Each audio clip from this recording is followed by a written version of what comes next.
But that wasn't it. The show was not over. So after Pete Dunne celebrated his victory, the graphic went up in the corner of the screen signaling the end of the show. That wasn't it. The show is not over. They pulled a Tommaso Ciampa here.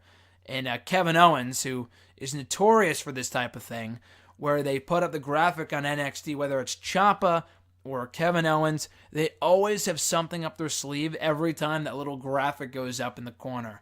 Out comes none other than independent sensation Walter, former Progress champion, a champion in PWG, I'm sure. Pretty much every promotion you can possibly imagine, this guy has won gold in. He is fucking good. I had the opportunity to see him live about a year and a half ago, at my first ever and only to date Progress show. Of all people, he faced Matt Riddle for the Progress or Atlas Championship or whatever it was called. And it was in the main event. They had a fucking phenomenal affair. That was an awesome, awesome match. That was how I kind of got to know Matt Riddle, and which is why I wanted to see him in WWE. And now here comes Walter right behind him. And I know Walter did an interview a few months back with Stone Cold Steve Austin on his podcast, saying that he had no intentions of signing with WWE or really NXT because he didn't want to move away from home. He didn't want to live in the States. He wanted to stay in Europe or wherever he's from, Germany, I think. He didn't want to relocate. Well, he's got the best of both worlds now because he doesn't have to relocate, and now all he has to do is fly over to London for the NXT UK tapings like once a month. So that's easy money right there. And the guy's a big star. I'm sure they offered him a lot of money to come on over. And he did. Walter is officially a part of the NXT UK roster. And he came across like a star in night one. The crowd instantly knew who he was, which is something that you would not have seen 10, 15, 20 years ago. Maybe in certain cases with a guy like a Chris Jericho when he first debuted.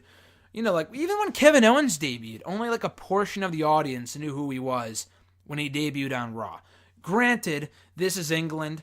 It's NXT UK. It's not an episode of Raw or SmackDown. It's a totally different beast. I get that.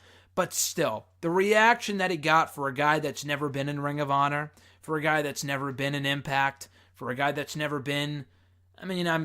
was he ever in New Japan? I feel like he wasn't, but I might be wrong about that. I know this took place in the UK. I'm sure there's a lot of fans there who know who he is, but it seemed like everyone in the audience on Saturday night knew who Walter was. And I had a sneaking suspicion he would show up because I know it was rumored like back in November that he was NXT UK bound. So that was great to see. Him and Pete Dunne had their awesome face-off. They kicked Joe Coffey off the apron. They kind of had a stare down over the United Kingdom title, and that was it. The show ended. So if there is anyone to take that title from Pete Dunne, I am telling you right now, it is Walter. That is not a bold prediction, because I'm sure a lot of people are saying the same thing. But to be quite honest with you, I think Dunne is a star.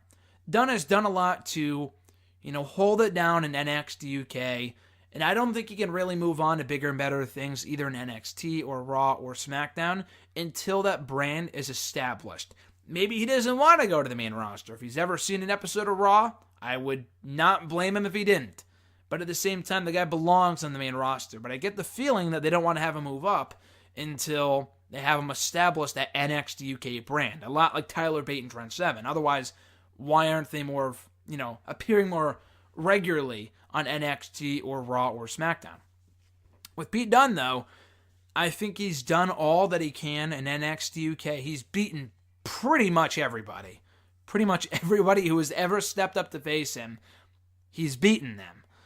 And Walter's a guy who I could see taking that championship, running with it, and becoming the new face of this brand. Allowing for Pete Dunne to either step aside and do something else for a while, or to move on to either Raw, SmackDown, or NXT full-time. Either way, I think Walter is absolutely the guy to become the next WWE United Kingdom champion. The new champion, the first champion crowned since Pete Dunne won the belt since, get this, back in May of 2017. I fucking graduated college the night that Pete Dunne won the WWE United Kingdom title. And I am almost done with Masters, my graduate school, and he's still the champion. That is amazing. So, again, I'm looking forward to seeing Their feud develop. I'm sure that's where they're going with this. Otherwise, why would you have Walter debut here and not like stand up in the audience halfway through the show? I think they did this for a reason because they have big plans for Walter in NXT UK, as they should. The guy's a big star, literally and figuratively. So say hello to your next WWE United Kingdom champion, Walter.